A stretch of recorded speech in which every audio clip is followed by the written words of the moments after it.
Сотни человек со всей страны вышли на митинг, приуроченный к годовщине вхождения Республики Крым и Севастополя в состав России. Владикавказ в числе городов, где собираются люди, неравнодушные к событиям на Украине. Сегодня на Театральной площади собралось около 3000 человек. Люди развернули десятки российских и остинских флагов. На транспарантах благодарности в адрес президента Путина.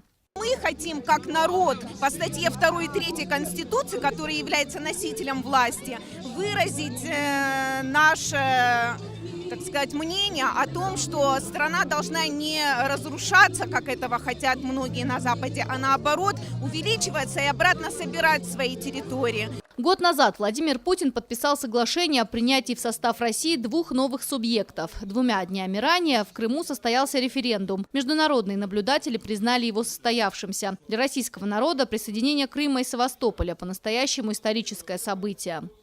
Ровно год назад здесь, на Театральной площади Владикавказа, собралось порядка 10 000 человек.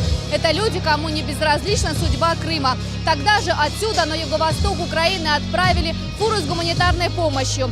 Защитить народ от войны из Северной Осетии уехали десятки добровольцев.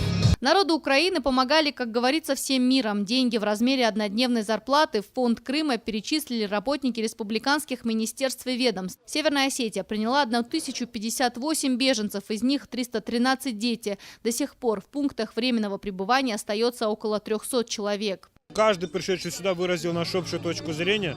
Пусть все говорят то, что хотят, пусть все думают, что хотят, но то, что люди пришли и выразили свое мнение о том, что Россия и Крым воссоединились, и это правильно и хорошо, и это наша перспектива в будущем, это правильно. Особенно мне приятно, что пришло столько молодежи, наших друзей, и общественные организации, и новые молодежные движения, и студенты.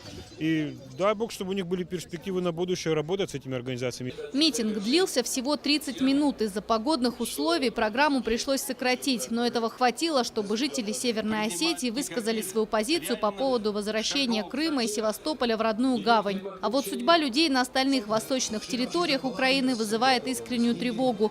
Мирный народ продолжает страдать. Во многих областях страны царит разруха и хаос. И псевдоперемирие сегодня существует лишь на бумаге. Эту проблему, по мнению митингующих, нельзя оставлять без внимания. Но и решать ее необходимо исключительно цивилизованным путем, чего уже год никто не может добиться.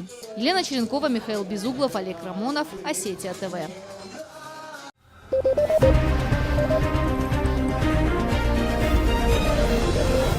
Thank you.